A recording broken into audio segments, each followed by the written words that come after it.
Hey everyone.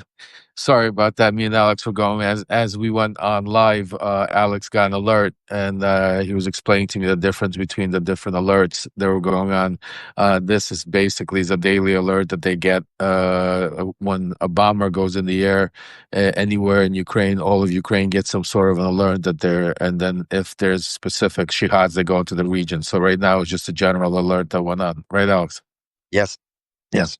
Anyway, welcome everyone. I hope you had a quiet and had a peaceful weekend. People in Ukraine did not. There's a lot that is going on behind the scenes. If you guys have been reading, obviously, especially what's going on here in the United States right now, as we're speaking right now, there's a lot of breaking news happening right now. There are Texas gerrymandering or the redistricting or whatever you want to call it, as I've been writing about Republicans, and this is all part of Trump, Stephen Miller's Project 2025, trying to take away our election votes, our rights, and using every possible way. And this is one of them. Right now they're going to try to redistrict and gerrymander and try to get as many another 5, 6 seats for the Republicans. And Democrats have stood up and have left the state. They are now currently located in Chicago, and my son was just reporting on it actually. That while they're in Chicago right now, I'm watching that the governor Abbott of Texas and the Attorney General are saying that if they do not return in 2 hours, which that's impossible, they're not going to be back there. They're in Chicago. That if they're not at roll call in 2 hours, that they're going to call for their arrest and dispelment. So we have a constant constitutional crisis and craziness going on here in the United States, and simultaneously it's going on all over the world.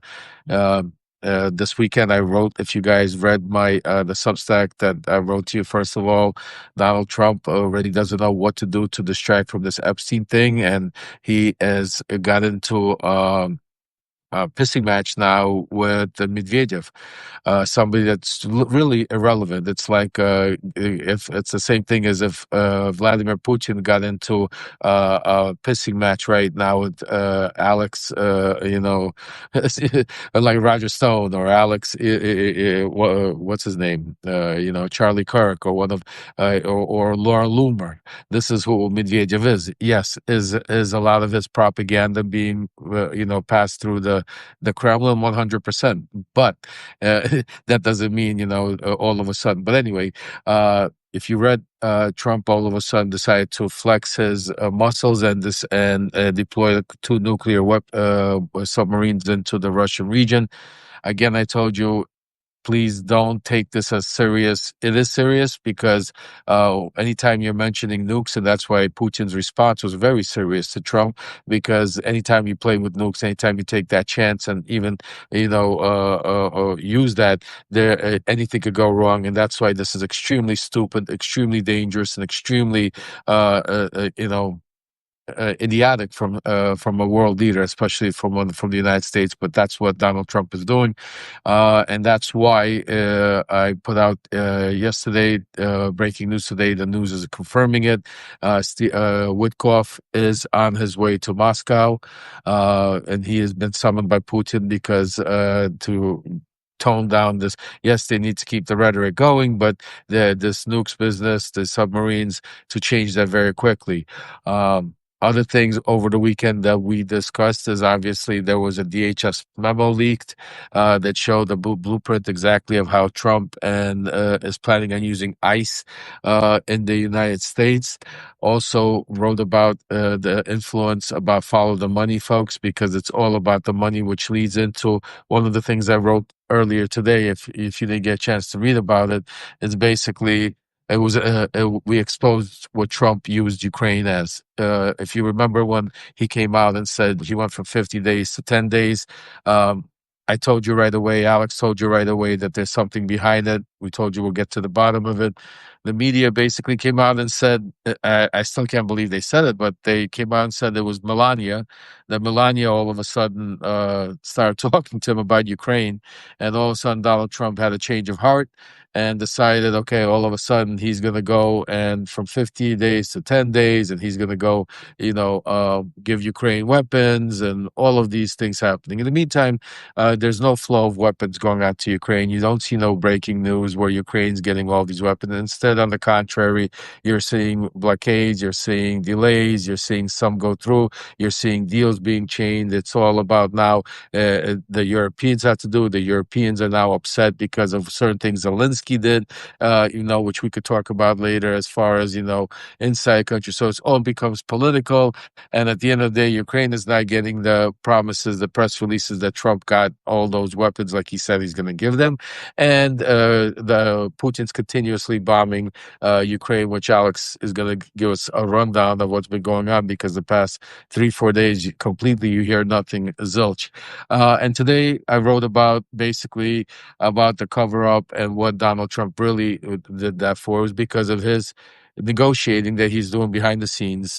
He's having a lot of problems with China and India in his tariff negotiation that he's having here in the United States. And on August 12th, he has some deadlines coming up with China. And these negotiations, my source are telling me, are some of the hardest negotiations that they're having between any of the countries is with China. And India, they're basically at a standstill, a stall with negotiations as far as the tariffs goes. So, and because those two countries are also the major two countries that are right now buying Russian oil, so Trump didn't have a change of heart. Trump didn't listen to Melania. Trump basically used Ukraine again as a tool, a ploy to be able to go out there and use to negotiate his tariff war with China and his tariff war with India. And a lot of it is coming out now and being validated by a lot of the different journalists. So that's a quick little wrap up, giving you the past 3-4 days from here, the United States point of view. Alex, give us what's going on. First of all, I want to before we go, thank everyone extremely again. I can't keep thanking you enough for all the help you guys did with the Kharkiv fundraiser. The pictures and the videos keep coming in from people that have received it, and a little on the good side that Alex keeps putting them on. Incredible. Really, really want to thank each and every one of you for all your help and all your support for Ukraine. With that, Alex, how was your weekend? Give us an update. What's going on? Well, first of all, hello everybody. God bless everybody. I want to thank everybody. I know I sound like a broken record, but I'm very grateful. Literally, I'm very grateful for all the subscribers, everybody that donated, everybody that made this possible. As I said in my post, I can show you the pictures, I can show you the places, but unfortunately, I cannot share the gratitude I got from people, the feelings I got from people, all that energy. So I can only say thank you because it was there and it's still there, and I'm getting calls every day about it. So God bless everybody. Thank you so much. And oh yeah, as Lev said, we'll try to do some distributions this week, maybe the hospitals where the soldiers get healed up and recover. So we'll see what happens.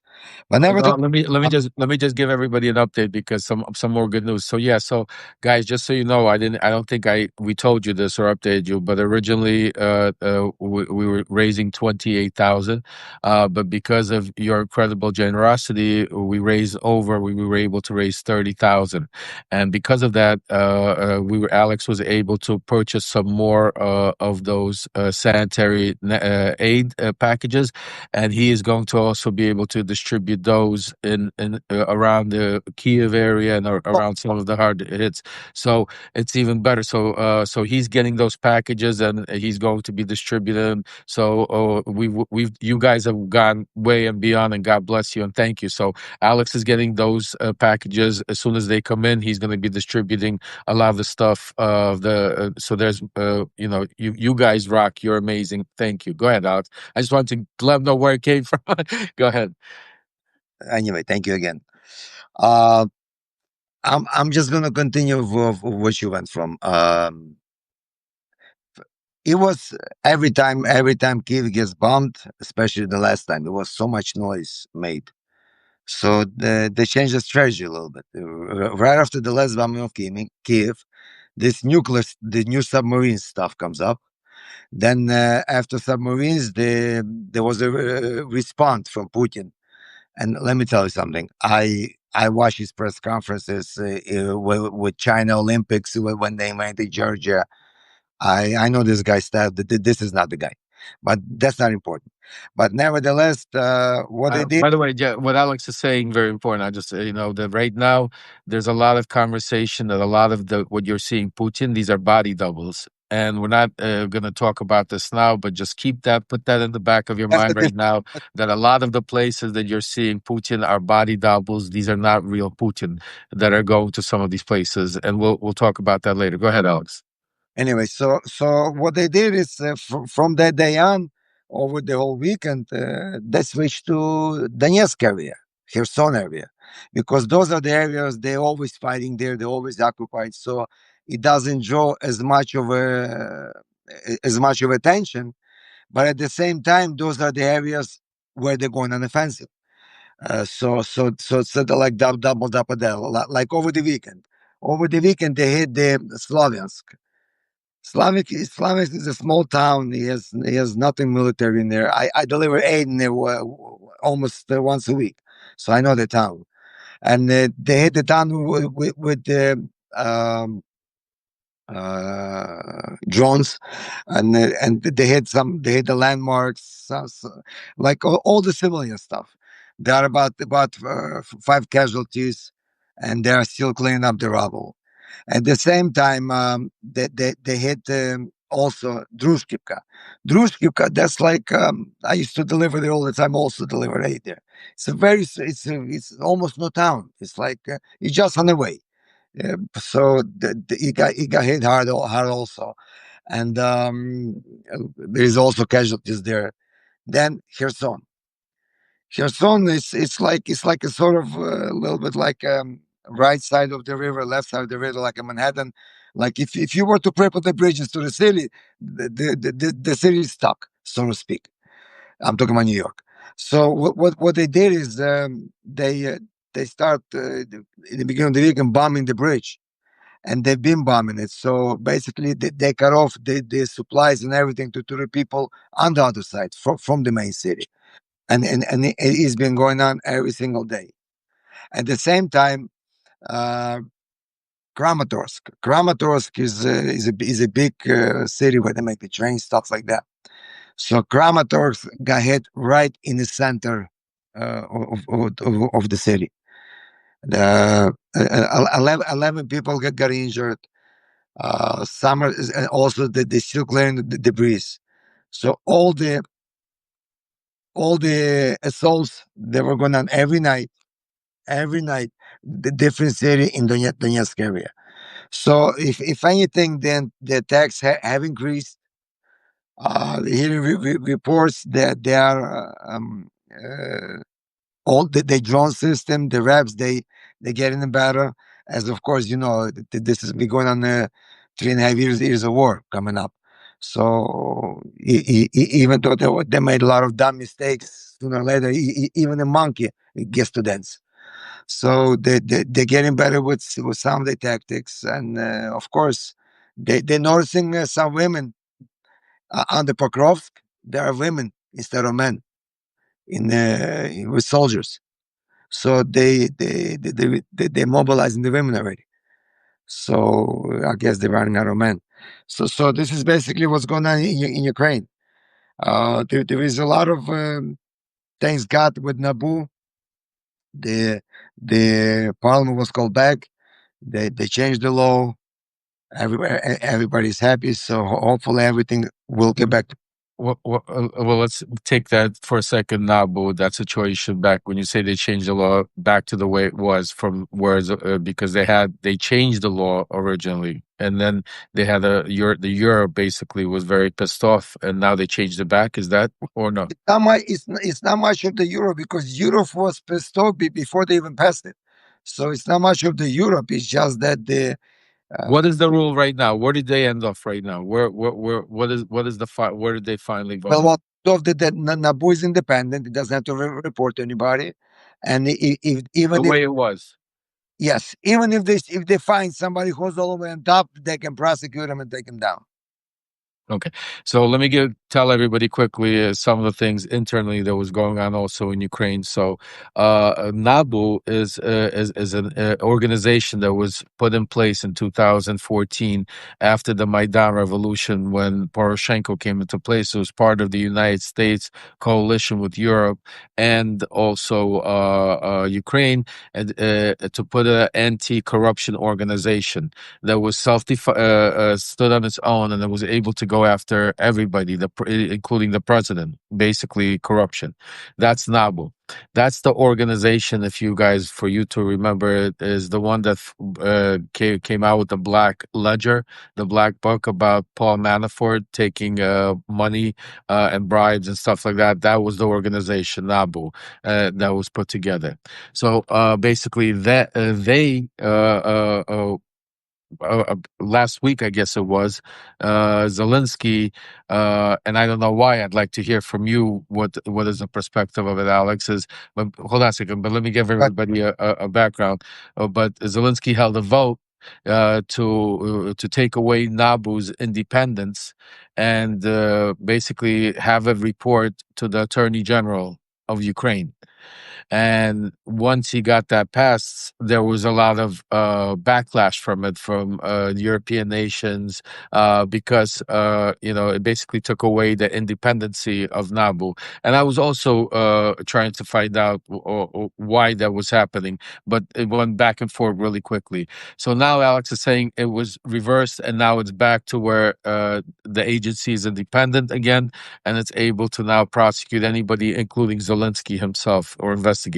So go ahead, Alex. Why did Zelensky? What happened? Why did they try to change that?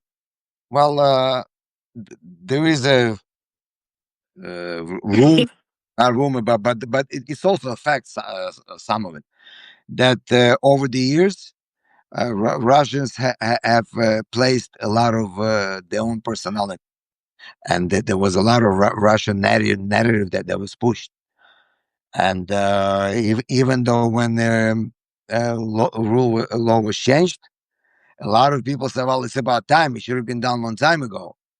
But at the same time, even though right now that they pushed away the Russian narrative, even if there was one in there, but at the same time, he gave government carte blanche because now government can pick and choose who to prosecute, who's not, because it goes through a prosecutor. So that's like people that now go for that. And what changed it is people all over Ukraine, and not just some old people, but a lot of youngsters came out, and they were coming out every night. And not only that, there was I mean, it's not like I'm giving you from the back channels. It was all over the place.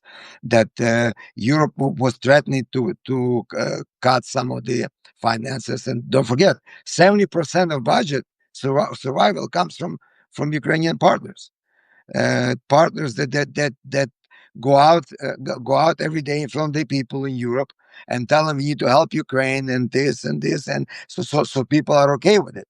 So for them, if Ukraine passes law like this, they look foolish in front of their own people. So because you give money to the country that doesn't want to deal with the with all the proper laws. So it was quickly reversed, and it was very respectful. Zelensky came out on the second day, and he says, "People came out, we heard you. We'll do everything to make it all right." And they made it right because right after they passed the law, the Rada went on vacation, so they called him back, and on 31st it was the vote, and they put everything back in place. I don't know what kind of damage it did, Um because, but I believe as long as it got in place, there is not that much talk about it, as somebody like from Europe coming out and blaming or anything. But let me ask you this question: did they go? So let me understand. So for the viewers, basically, the reason Zelensky was trying to have them responsible is because over the years there was a Russian narrative and Russian influence that infiltrated Nabu. That is that correct? Yes. Okay. So now that they took it back, were there people that were did they scrub it? Did they get rid of people? Did they put Yeah, different? Did they certain are. people get arrested? Like, I mean, was there did something happen, or was it just a vote? Well, after the vote, couple of people already under the indictment, and there were a couple of arrests. Whether they are connected to Russian or not, but they were, and those are not. Those are like some mayors and some high position people. Let me make something clear. Maybe it's relevant, maybe it's not. I've been in this country for almost 18 years, and I watched the election. I met with some of the Quartal crew where Zelensky come from. I researched a lot about him, about his parents, about everything else. And I remember when he won the election, I think you and I talked about that. He had the biggest We problem. were there. I was there in Ukraine. I know, We but I'm were. We saying were. We afterwards, were. afterwards, the biggest problem that he had to prove his parents that it wasn't bought, that it was real, because he comes from such a straightforward family. And uh, for him, it's not about money. And I would be shocked. Nothing else would shock me more if all this corruption, Zelensky has something to do with it, because I believe this guy is Ukraine from head to toe. I mean, he hates this war. He hates Russian. He wants nothing for Ukraine to win, and he's been demonstrating that from day one. Now, whether the people under his watch doing a lot of stuff, because as you know, the captain of the ship is always responsible for the people under his command. So that's not for me to decide. But my true belief, I believe Zelensky is an honest guy and he's doing the right thing. And I pray that I will never be proven wrong. No, I agree with you. Just from what I know and from my sources, I agree with you 100% that Zelensky himself, first of all, he's wealthy himself. People don't, a lot of people don't know that before Zelensky came into power, he's a very wealthy individual. He has a very big company that's continued to grow and make money, television, videos, and royalties. And he's not one that came into office like others do in Make there to money. make money. No, he came in with a principle, and his principle was a democratic principle to take the Ukraine as a hardcore over to the European side. So I agree with you 100%. I don't think Zelensky's there trying to steal millions of dollars. He doesn't need it. I mean, I'll add I some. hope. I I'll mean, add, we could. Huh? I'll add something more to it. Before the war started, I mean, before he became a president, they used to on Quartal. It's a show, Quartal show. Yeah. That was his platform. I promoted on Quartal. They used to make a lot of jokes about Russians. The rumor has it he was offered 100 million to drop it. He never did. Yeah. No, he's a very And wealthy guy. and when he came in the office, and I mean that rumor was for sure. That his statement was, "I'm coming in for one term to clean this country, and then I'm going back to the show business." That was his plan. That was originally his plan, and I guess God has different plans for all of us. Yeah, no, I agree with you, Alex, and I would be, and I hope I'm wrong. I hope me and you are not proven wrong. I hope from that he is the way I know him, the way you know him, the way our from what we know about him.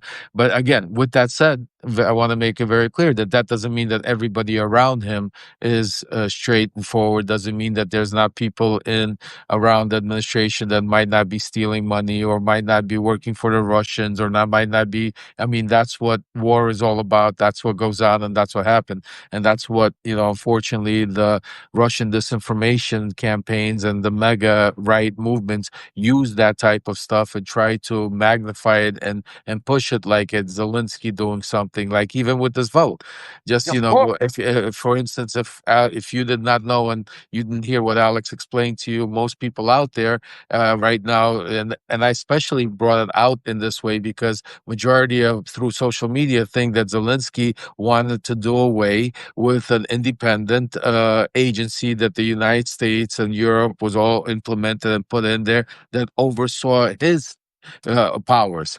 And that's the way it was painted out to you. But that wasn't really the case. And that's why you saw right away. Because if that was the case, folks, he would do it. I mean, why would he wouldn't put it back? But you saw even he came out 2 days later, like Alex said. He said, if the people don't want it, we'll put it back. He made certain arrests. There were certain people that were arrested, indicted, prosecuted, and the cases open, investigations opened up.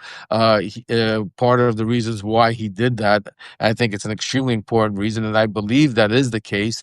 That because I think Russia infiltrated lots of parts of Ukraine. Because what most people don't understand that uh, right before the war started, Russia and Ukraine was the same. I mean, the borders were wide open. You could have crossed back and forth with no money was headache. You could back and walk, forth. you could fly, you could back and forth. You had, brother living on one side, sister living, parents, uncles. I mean, it was all one. It was just a terminology. But so there was businesses. Most people had lived in Ukraine, had businesses in Russia, and vice versa. Russians had businesses in Ukraine, and the politics, and that is why you had that invasion. Why happened? Because part of that during that whole movement, Putin, while the Ukrainians were trying to move towards Europe and towards democracy, Russia was infiltrating, and instead of the war was always on, but before it was a war of a different type of war where Russia had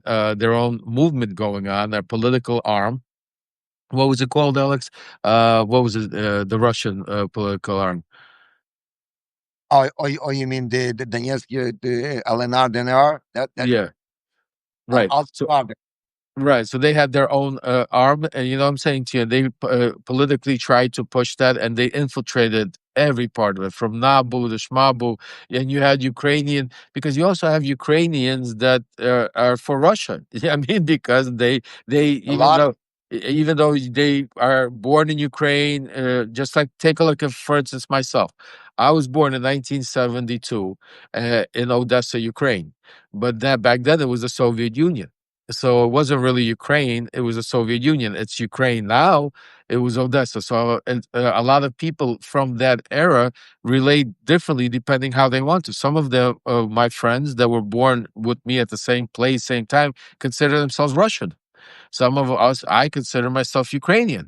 Some consider themselves Russian because it was still the Soviet Union. So what I'm saying to you is, it was that such a close line that there's a lot of people that are in Ukraine, and that is why you have such a big problem and disinformation, and while the war is going on, because you don't know, until you find out that that person either is a spy or a turncoat or doing something. Until then, you end up trusting him.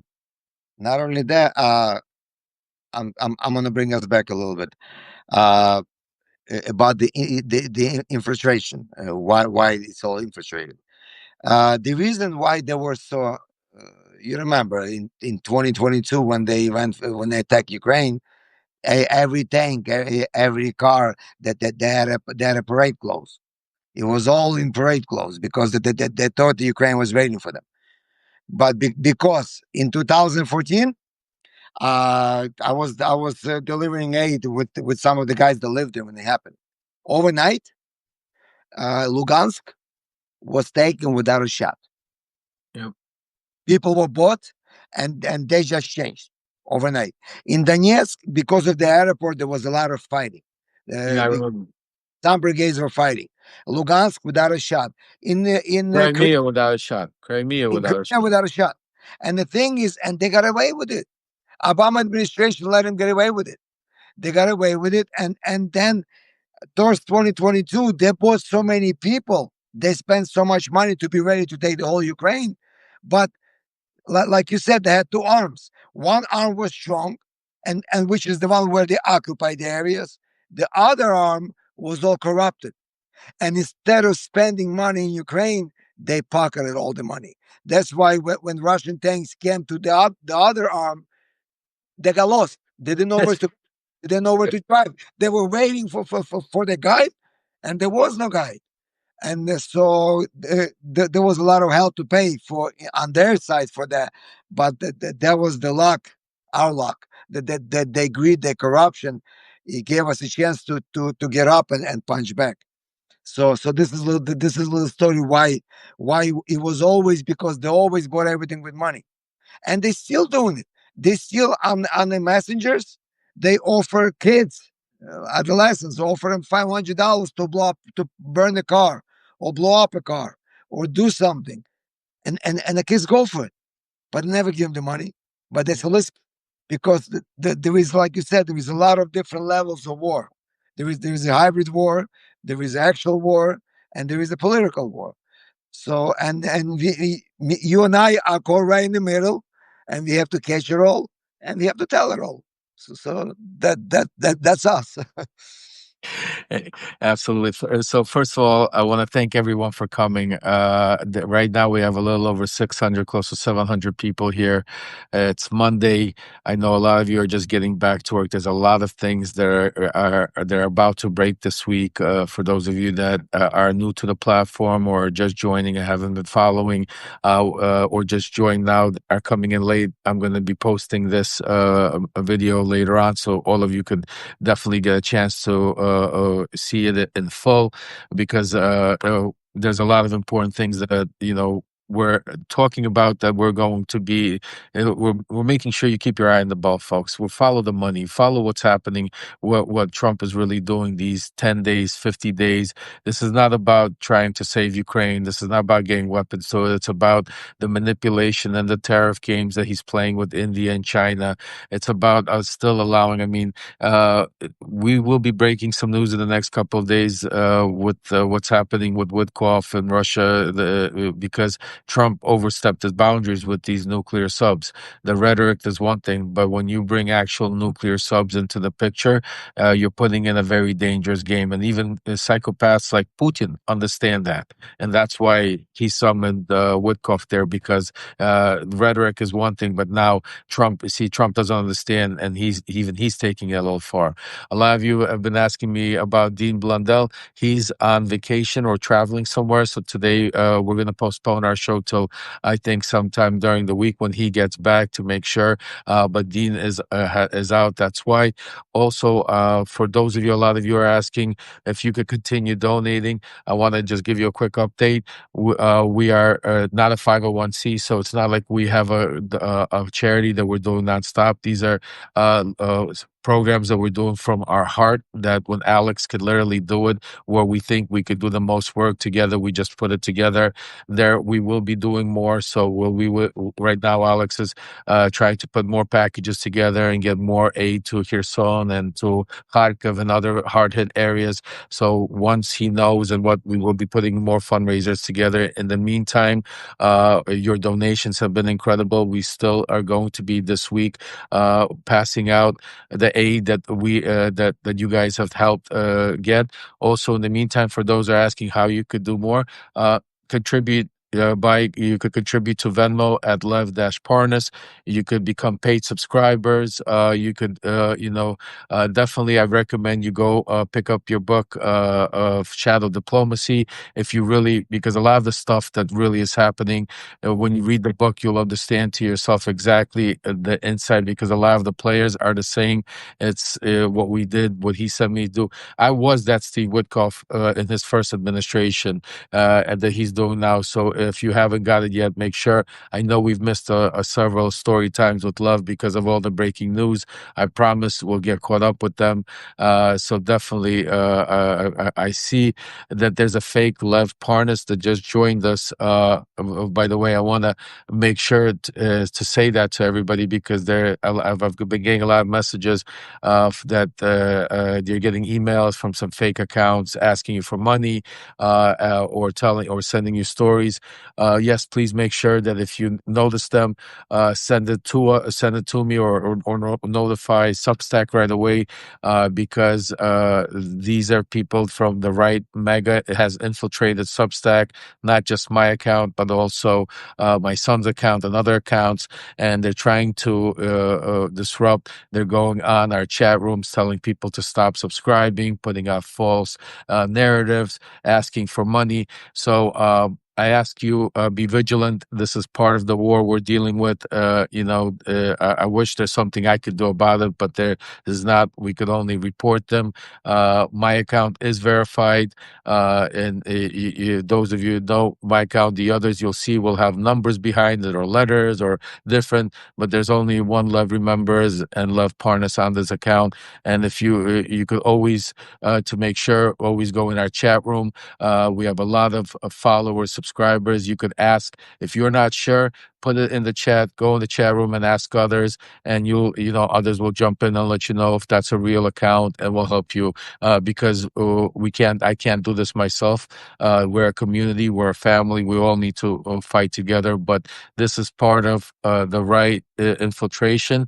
This is part of the way Mega is going to infiltrate and what they're doing, and part of what Russia's going to do with their bots and stuff like that. This is part of the disinformation campaign. This is why we're building our platform, and that's why we need to make this as big as possible to be able to stop and fight this disinformation and fight the war to save not only Ukraine from their sovereignty, but also our democracy, folks. So for those of you that are already subscribers and paid subscribers, and those of you that contributed, God bless you. Thank you so much. For those of you that haven't yet, please consider subscribing, becoming paid subscribers. You could contribute directly to Venmo at Lev-Parnas. You could, and stay tuned. Once we do have our fundraisers, we will be putting them out there. And with your help, we will be helping the people of Ukraine. Alex, take us home, brother. Well, it's summertime, and right now is the toughest time in this war because you have green. You have green everywhere. You have trees everywhere. Anybody can hide anywhere. And another 2 months, and then the war will change. Everything will change. But the next 2 3 months is going to be the toughest time, and we're going to be doing everything in our strength to help as many people as possible, because besides just people on the front lines, there are IDPs. That there are people that temporarily removed that could be living in the conditions 4 or 5 people to a room. So everybody needs help, and we will do everything we can. And people, wherever we go, people know about American support. People know about your support, and we don't just come from ourselves. I'm saying, people ask me where you come from. I said we are a platform, a voice from Ukraine. I said there is thousands of Americans. They're with you. You're not alone. They're helping you. They hear you. They see you. I said we let them know what you're going through, and you can watch how almost instantly people's expression changed, and people getting hope, and it's priceless. And the one thing I just want to, and I hate to interrupt you, but I want to say, because on behalf of our family, Alex, not just Americans, we have Canadian, we have Europeans, we have people from Australia, uh, from all over the world. The All over world, the world, people are world. on this platform supporting. I know, we're used to thinking that this is an American platform, but I could tell you, the way Canada supports. We have a huge Canadian platform here that love and support Ukraine. Americans do. People from a big Spain and Australia, and I mean, I can't even tell you, from all over the world, Alex. So let them know that the world is with them, not just Americans. The whole Well, world is with them. and I have a quick little story that stayed with me for years already. Uh, when I came to Avdiivka, which was not a single window in the town, no lights, no water, nothing. People live in the basements with the chimneys and all that stuff. And we delivered the aid, and this couple comes out, and she says, and I know they own the basement, so I said, go get your people. We brought some food packages. And she said, what do you need? You need what kind of paperwork? You need passports? What do you need to get it? I said, just you. I said, Just come and get it." And this older lady picks up her head and she screams. Like there are like three buildings around, all broken up. And she says, "People, we are matter. They came here for us. They care about us. Come on out." And I see from every broken apartment, head sticking out, and people came down to get it. So hope is priceless. Hope has no limits. And thanks to you, thanks to your support, you giving me hope, and I have a chance to give people hope. And God bless you all. God bless everybody that helps. We will prevail, and the democracy will prevail, and we will win. We will be free. Slava Ukraini. Героям слава, Alex, and I want to leave everybody off on those incredible words. Hope is what we have, guys. So let's stay with that. Let's make sure we give the people of Ukraine hope. We are here in America need our own help. Hope. We need hope all over the world right now because we are fighting a war all over the world. Every part of this world, somebody's fighting a war against this far right agenda that's being pushed by these what's it called, dictators and authoritarians. So hope is what we have and hope is what we're going to cling on to. So God bless each and every one of you, and thank you again, each and every one of you. And Slava Ukraini, Alex. Geran Slava.